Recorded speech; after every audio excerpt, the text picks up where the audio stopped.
Assalamualaikum warahmatullahi wabarakatuh. Pada pertemuan kali ini kita akan mempelajari laju yang berkaitan dari fungsi trigonometri, matematika peminatan kelas 12.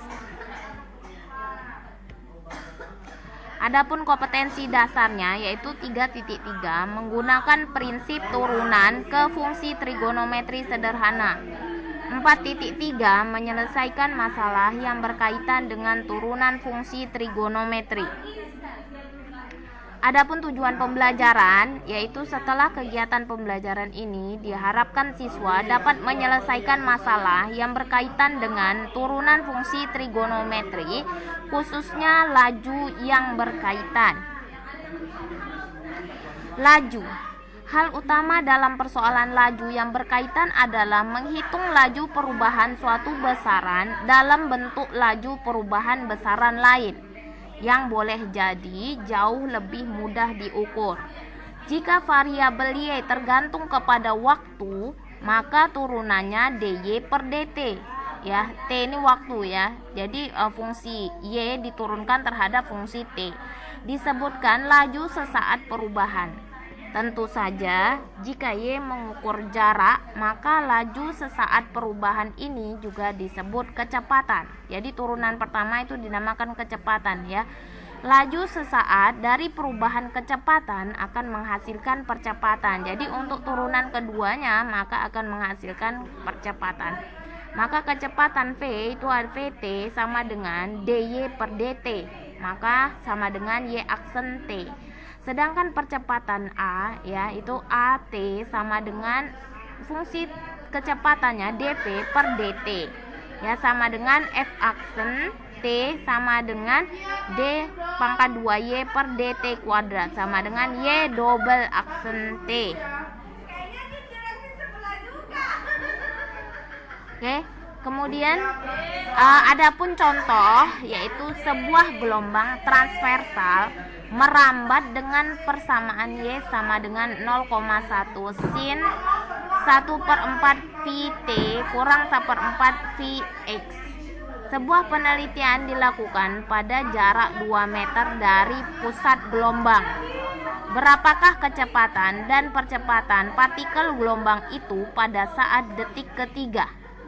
Nah, di sini fungsinya adalah 0,1 sin 1/4 Vt kurang 1/4 Vx. Ini ya fungsinya ya. Maka untuk mengetahui kecepatannya itu tinggal kita turunin pertama ya. V sama dengan Y aksen sama dengan.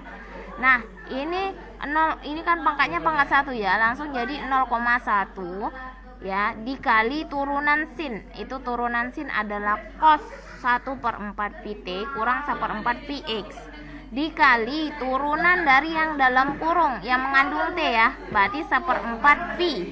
Nah ini 1/4 V.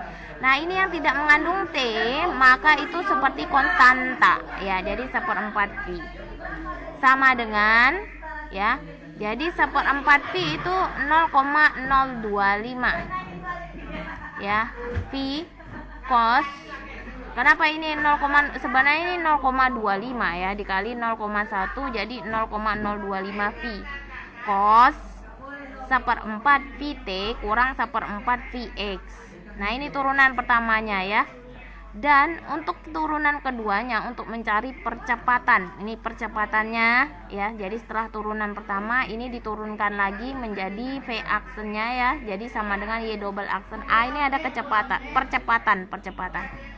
Jadi 1/4 V ini turunan dari yang dalam kurung ya. Jadi ini dulu ya 0,025 V kok 0,025 V ya, taruh dulu. Cos turunannya adalah min sin ya, min sin. Kemudian ini turunan dari 1/4 Vt itu adalah 1/4 V ya. Nah jadi hasilnya adalah sama dengan 0,00625 V kuadrat sin 1/4 Vt kurang 1/4 Vx. Nah kemudian V sama dengan 0,025 V cos ya 1/4 Vt kurang 1/4 Vx. Nah T nya ini diganti 3, X nya diganti 2 ya. Sehingga ini 3/4 V dikurang 2/4 V jadi 1/4 V. 1/4 V itu adalah 45 derajat. Cos 45 ada setengah akar 2. Jadi 0,025 kali 3,14 kali 1/2 kali akar 2 akan mendekati 0,056. Nah, sedangkan untuk percepatan A ya sama dengan 0,00625 ya V kuadrat sin 1/4 V T kurang 1/4 V X, T nya diganti 3, X nya diganti 2. Maka ini 3/4 V kurang 2/4 jadi 1/4 V. 1/4 V adalah 45 derajat. Jadi sin 45 derajat adalah setengah akar 2. Ini 0,00625 kali 3,14 kali 3,14 dikali 0,5 dikali akar 2. Maka dihasilkan mendekati 0,0436. Demikian penjelasan kali ini ya, semoga bermanfaat.